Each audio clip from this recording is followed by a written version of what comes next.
আসসালামু আলাইকুম। মাঝে মধ্যে একটা জিনিস চিন্তা ভাবনা করি যে না বললে পারি না, কিশোরগঞ্জ,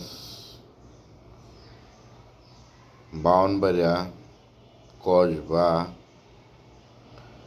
এই অঞ্চলটা এখন পর্যন্ত পুলিশ প্রশাসনও মানে ধরে রাখতে পারলো না, আর পুলিশ প্রশাসনের কথাও শোনে না।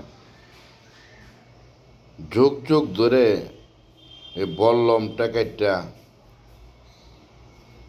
এটা চলতে আছে, যুগ যুগ ধরে চলতেছে। এটা যে কবে শেষ হবে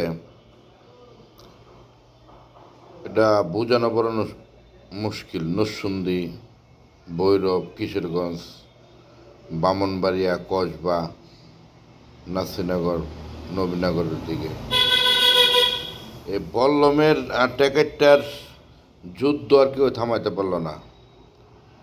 আমি মনে করি বাংলাদেশের ভিতরে পুলিশ প্রশাসন এখন পর্যন্ত এই জিনিসগুলা এখনও তারা বুঝতেছি না যে এখন পর্যন্ত এই যুগ যুগ ধরে কেন এই যুদ্ধ, এখন পর্যন্ত পুলিশ প্রশাসন এটা সামাল দিতে পারে না। পুলিশ প্রশাসন সামাল দেওয়াটা কোনো ব্যাপার না, কিন্তু এটার থেকে আমরা যদি আমার যে বয়স হিসেবে আমি দেখতেছি যে এইভাবেই চলতেছে, তো এইটার থেকে আমাদেরকে ভারী আসতে হবে। কেন আমাদের ছেলে সন্তানরাও ঠিক আছে এই জায়গার মধ্যে আবার আসবে, তবে আমার মনে হয় যে বাংলাদেশের ভিতরে এই জায়গাটা একদম মানে ছোট ছোট 10-12 বছরের ছেলে পেলে বললাম ট্যাকেটটা লইয়া চল লইয়া কীভাবে যুদ্ধ করে, যুদ্ধর মতো অবস্থা, মনে হইতেছে যুদ্ধ লেগে গেছে।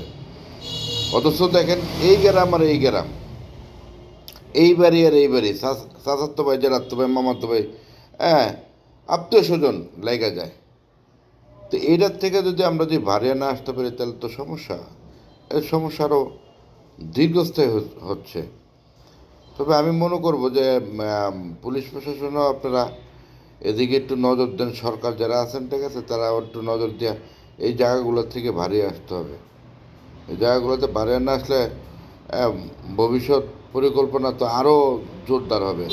দিন যাচ্ছে এটা আরও শক্তিশালী হচ্ছে, দিন যাচ্ছে আরও শক্তিশালী হচ্ছে। তো এই জায়গাতে আমাদেরকে ভারী আসতে হবে যে আমরা শান্তি ছাড়া তো কোনো কিছু না, শান্তি লাগবে। ভিডিওটা প্রচুর পরিমাণে শেয়ার করে দেবেন যাতে ওই অঞ্চলটায় দেখে, যাতে না একটা মানুষ কথাটা বলছে ঠিক আছে তাকে প্রাধান্য দেওয়া ঠিক। কেন এখন বাচ্চা পোলা পাইন আস্তে আস্তে আস্তে আস্তে নষ্ট থাকার সবাই এখন অস্ত্র ধরা শিখে গেছে। তো অস্ত্র ধরলে তোর জীবনটা আর থাকে না। এই যে কিছুদিন আগে একটা দেখলাম যে সাথে সাথে ট্যাকেটটা দিয়ে ঢিলা মারলো, পিঠের মেঝে লাগলো, এইভাবে হাসতেছে, মহিলা নেই পুরুষ নেই। তো এই জায়গার থেকে আমাদের ভারী আসতে হবে। তো অবশ্যই ভালো থাকবেন সবাই। ভিডিওটা অবশ্যই শেয়ার করে দেবেন যাতে আরও 10জন দেখতে পারে, কথাগুলো যাতে পৌঁছাতে পারে। আসসালামু আলাইকুম।